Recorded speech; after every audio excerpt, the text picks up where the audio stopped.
दोस्तों मैं stock market से रिलेटेड किसी भी तरह की एकेडमिक डिग्री या कोई सर्टिफिकेट होल्ड नहीं करता हूँ। जो भी मैं बातें बताऊंगा वो अपने एक्सपीरियंस से बताऊंगा, तो कृपया अपने डिसीजन लेने से पहले थोड़ा सोचें और किसी की बातों पे आंख बंद करके भरोसा ना करें। तो हेलो दोस्तों, जैसे कि आपको बताया अभी ट्रम्प ने कहते हैं टैरिफ्स लगाने शुरू कर दिए हैं। शुरू क्या कर दिए हैं, सब पे लगा ही दिए हैं सारे देशों पे, ठीक है। जिसका इम्पैक्ट बहुत ही ज़्यादा बुरा आया है। काफ़ी सारे देशों के स्टॉक मार्केट नीचे गिर रहे हैं। और अभी तो खबर ये भी आ रही है कि जो ट्रम्प है वो 104% के टैरिफ्स चाइना पे इंपोर्ट करने वाला है, बिकॉज चाइना ने भी ये 34% या शायद 32% के टैरिफ ट्रम्प पे वापस लगा दिए थे।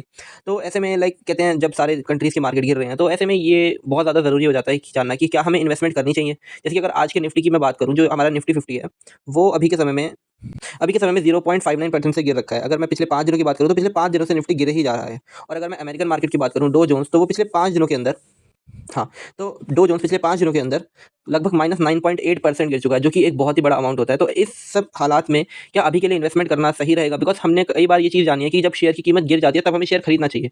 बट देखा जाए तो अभी हमारे लोगों के पास पैसा ही नहीं बचा है शेयर खरीदने के लिए, इवन दो शेयर की कीमत कम है तो भी। ठीक है, तो मेरी तो अभी रिकमेंडेशन ये है कि अगर अभी आपके पास कोई ग्रीन कलर में, मतलब कोई ऐसे शेयर है जिनकी प्राइस ज़्यादा हाई जा रखी है, उन्हें आप अभी बेच सकते हैं। और जो शेयर आपके रेड हो चुके हैं, मतलब ज़्यादा गिर चुके हैं, उनको अभी आपको नहीं बेचना चाहिए। ठीक है, वेट करना चाहिए। एक ना एक दिन वो जो कंपनीज़ है वो भी खुद को स्टेबल करेंगी, और शायद तब आपकी जो इन्वेस्टमेंट है वो वापस भी आ जाए और शायद आप एक अच्छे रिटर्न्स भी निकाल पाएँ।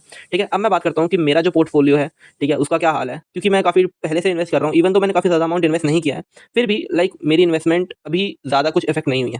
ठीक है, तो मैं आपको लेके चलता हूँ अपने पोर्टफोलियो की तरफ। तो जैसे कि आप मेरा पोर्टफोलियो देख सकते हैं, इसके अंदर कोई ज़्यादा अमाउंट नहीं है, 9,200 की इन्वेस्टमेंट है, ठीक है। बिकॉज़ जब रशिया यूक्रेन वॉर शुरू हुई थी, तो मैंने अपनी काफ़ी सारी इन्वेस्टमेंट निकाल ली थी और काफ़ी ज़्यादा नेगेटिव रिटर्न्स के साथ निकाली थी, ठीक है। तो उस वक्त मुझे एक चीज़ सीखने को मिली कि जब भी आपके शेयर्स की प्राइस गिरे, तो उस वक्त आपको शेयर कभी भी नहीं निकालना चाहिए, ठीक है। अगर आपके शेयर्स ग्रीन में हो, तब आप मार्केट के गिरते वक्त उसे निकाल सकते हो, सो दैट आपके पास एक अच्छे रिटर्न्स भी रहें और एट द एंड आपके पास थोड़ी बहुत लिक्विडिटी भी रहे, ताकि अगर शेयर की प्राइस ज़्यादा गिर जाती है, तो आप उसे परचेज़ कर सकें। इस चीज़ को मैं थोड़ा और सिंपल वर्ड्स में आपको आगे एक्सप्लेन करूँगा। तो अभी मैं मेरे शेयर्स पे नज़र डालते हैं। जैसे कि अगर मैं आपको बताऊँ, मेरा टाटा कंज्यूमर का शेयर है, वो 98.41% के रिटर्न दे चुका है अब तक। एक्चुअली ये मेरी ज़िंदगी का पहला शेयर था, जो कि मैंने आज से 5 साल पहले खरीदा था।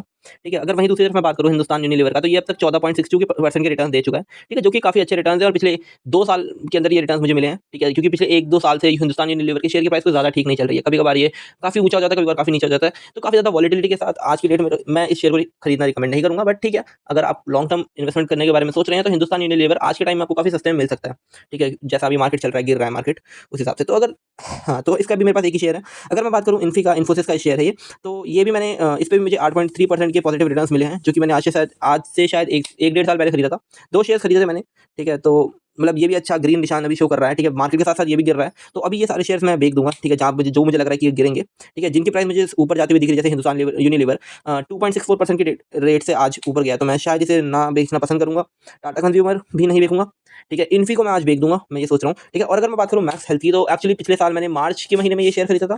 3 शेयर खरीदे थे। जब मैंने खरीदा तो उसके अगले 2-3 महीने तक ये शेयर्स गिरते रहे, ठीक है। 900 से इसकी प्राइस 700 भी आई थी, ठीक है। बट मैंने उस वक़्त नहीं बेचा, क्योंकि ज़ाहिर-सी बात है, मैं एक बार शेयर खरीद के उसे भूल जाता हूँ, ठीक है। मैं ऐसा नहीं होता कि आज इसको खरीदा है ना, फिर इसको बेच दूँगा, है ना? तो ऐसा नहीं करता मैं, ठीक है। तो आज की डेट में ये मुझे सबसे बहुत ही ज़्यादा अच्छे रिटर्न्स दे रहा है, ठीक है। अगर मैं इसके रिटर्न्स की बात करूँ, तो अब तक इसने मुझे 24.15% के रिटर्न्स दे चुका है, ठीक है। मेरे पास इसके 3 शेयर्स थे और अब तक आज की डेट में, आज की सिंगल डे पे इसने मुझे 4.09% के रिटर्न्स दिए हैं, ठीक है। तो अभी ये काफ़ी अच्छा परफॉर्म कर रहा है और मेरे को ऐसा लगता है कि हेल्थ केयर सेक्टर आने वाले टाइम में काफ़ी ज़्यादा अच्छा परफॉर्म करने वाला है। तो इस चक्कर में मैंने इस कंपनी के शेयर्स में इन्वेस्ट किया था, ठीक है।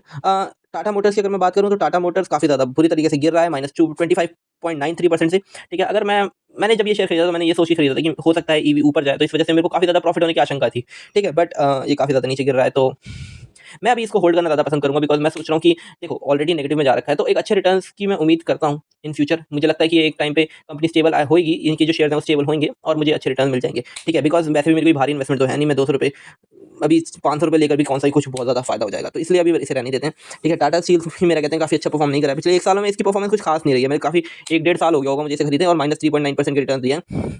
तो मुझे लगता है कि मुझे इसे बेच ही देना चाहिए। खैर, अगर मैं ट्रेडेड की बात करूँ, तो ये एक मिड कैप की कंपनी है, मिड कैप है शायद, मैं इसको लेके कंफर्म नहीं हूँ, बट इसने मुझे अभी तक कुछ खास अच्छे रिटर्न दिए नहीं है। -45.84% के रिटर्न्स है, ठीक है। तो उस वक्त मेरे पास थोड़ा बहुत फंड बच रहा था, तो मैंने एक ट्रेडर का शेयर खरीद लिया था और मुझे इससे अभी कुछ खास एक्सपेक्टेशन भी नहीं थी। तो खैर, अभी देखते हैं कि आगे क्या होने वाला है, ठीक है। बट अगर आपको कहते हैं ग्रीन में कोई शेयर है जो मैं देखूंगा अभी, वो है इन्फोसिस का शेयर, ठीक है। सो दैट अगर प्राइस और नीचे जाती है, तो मैं इसे सस्ते दाम में दोबारा खरीद लूंगा, ठीक है। तो खैर, वैसे मेरे पास मेरी कुछ खास ज़्यादा इन्वेस्टमेंट है नहीं, 9,200 की इन्वेस्टमेंट है, ठीक है। मुझे पता है जिन लोगों का भी माइनस रेड हो रखा होगा, वो या तो अभी के अभी मार्केट में एंटर किए होंगे, ठीक है। बिकॉज जो लोग अभी ज़्यादा इन्वेस्टर एंटर किए हैं, उनका तो भाई बड़ा बुरा हाल हो रखा है। रखा है, minus minus minus minus, red red red red निशान दिख रहे होंगे, ठीक है। जिन्होंने अपनी थोड़ी बहुत सेविंग को भी शेयर्स में लगा दिया था उनका भी रेड हो रखा है, बट कोई नहीं, ये मार्केट स्टेबल होगा, आपको अच्छे रिटर्न मिलेंगे, अभी राइट टाइम नहीं है शेयर्स रेड वाले शेयर्स को बेचने का, ठीक है। बट अगर ग्रीन शेयर्स आपके डेली बेसिस पे गिरते जा रहे हैं तो मैं तो यही कहूँगा कि अभी आप उन्हें बेच दीजिए, उस पैसे को बचाइए, और जब वो शेयर अपने लोएस्ट पॉइंट पे हो जाए, आप मार्केट को रेगुलरली चेक करते रहिए, जैसे वो शेयर अपने लोएस्ट पॉइंट पे आए आप बल्क में खरीद लीजिए उस शेयर को अपने स्टार्टिंग में बेचे हुए अमाउंट से, ठीक है। तो मैं वैसे ऐसा मेरे पास कोई एजुकेशनल या एकेडमिक डिग्री नहीं है, मैं किसी तरह का कोई रिकमेंडेशन नहीं कर रहा, कोई सजेशन नहीं दे रहा, ठीक है। ये मेरी ऑब्जर्वेशंस है, मेरे एक्सपीरियंसेस है, if you want to follow then only follow, ठीक है। तो या यही है आज का पूरा हाल, ठीक है। तो देखता हूँ मैं इन्फोसिस वाले को अभी के अभी मैं देखता हूँ, बेच दूंगा, ठीक है। तो यही है अब तक का पूरा कि क्रैश के बाद मेरा जो पोर्टफोलियो था उसका क्या स्टेटस रहा है, ठीक है।